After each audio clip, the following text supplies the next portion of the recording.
Assalamualaikum warahmatullahi wabarakatuh. Bismillahirrahmanirrahim. Alhamdulillahi rabbil alamin.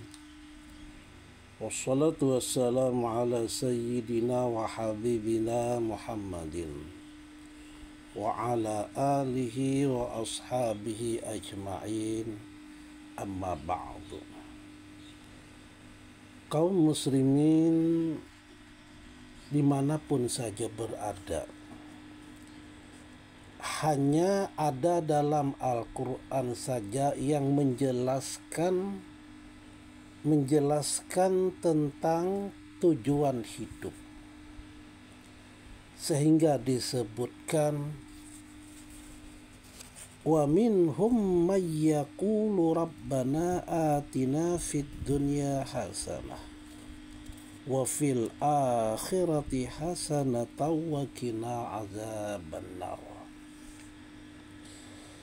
Dan di antara mereka ada orang yang berdoa, ya Tuhan kami, berilah kami kebaikan di dunia dan kebaikan di akhirat, dan peliharalah kami dari siksa neraka.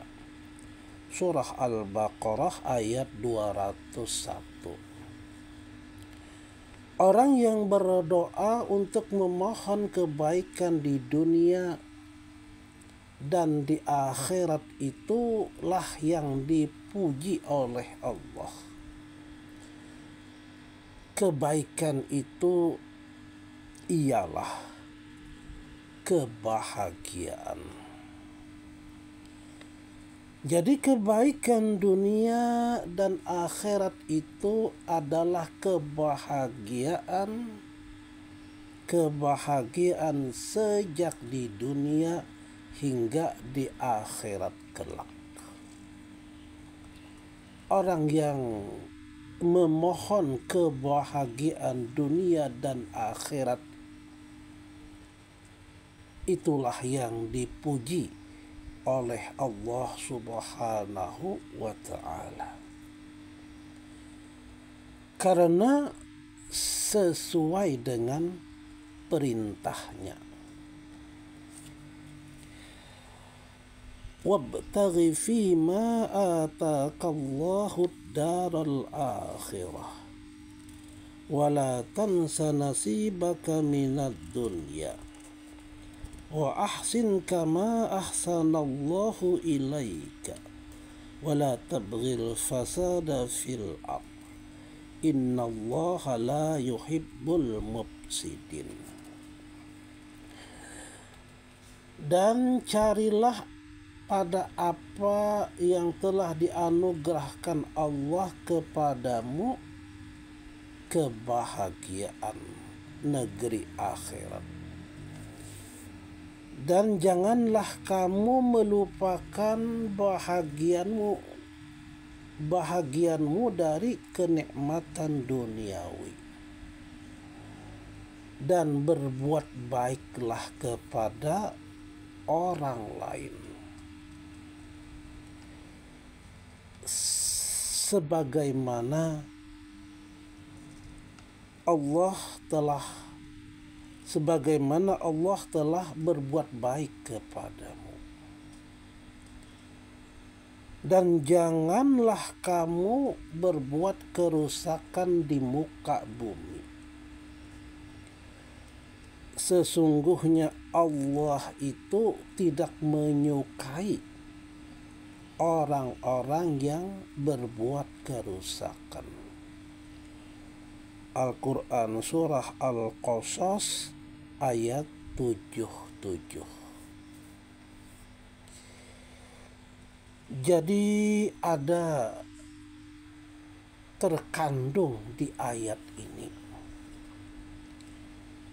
Pertama, kita diperintahkan untuk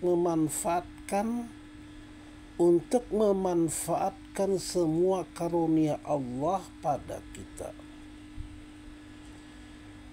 agar mendapatkan kebahagiaan di akhirat dan kebahagiaan di dunia ini. Kedua, manusia tidak boleh melampaui batas ketentuan petunjuk Islam dalam mencari kebahagiaan akhirat, sehingga melupakan kepentingan diri dan masyarakat selama hidup di dunia ini.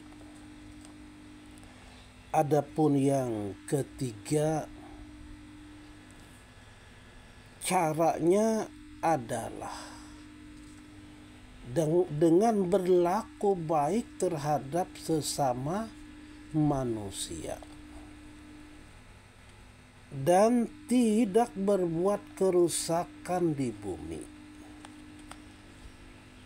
Karena berlaku baik terhadap orang lain dan terhadap alam lingkungan ini menjadi sumber untuk mendapat kebahagiaan dunia dan akhirat. Oleh sebab itu,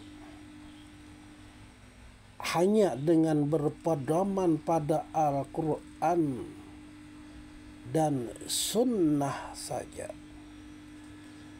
manusia dapat mengetahui tugas dan tanggung jawabnya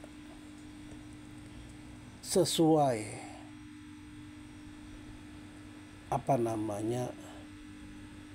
sesuai tujuan Allah menciptakan diri manusia.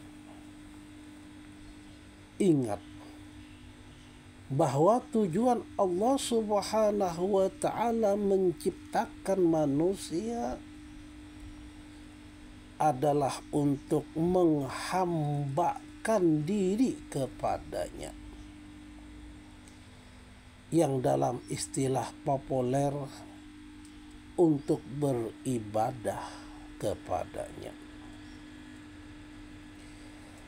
Dan tidak aku ciptakan jin dan manusia melainkan supaya mereka menyembah aku. Tersebut di dalam Al-Quran pada surah Az-Zariyat ayat 56. Kata abada ya'budu itu menurut bahasa berarti menyembah, mengabdi, menghinakan diri. Pengertian ibadah kepada Allah Subhanahu wa ta'ala itu meliputi semua pengertian. Pertama, manusia harus menyembah Allah dengan tulus. Kedua, manusia harus mengabdikan diri kepada Allah dalam segala segi hidup, dalam segala segi kegiatan hidupnya. Tidak boleh bertentangan dengan petunjuk Allah. Ketiga, manusia harus menghinakan diri kepada Allah Subhanahu wa ta'ala. Kalau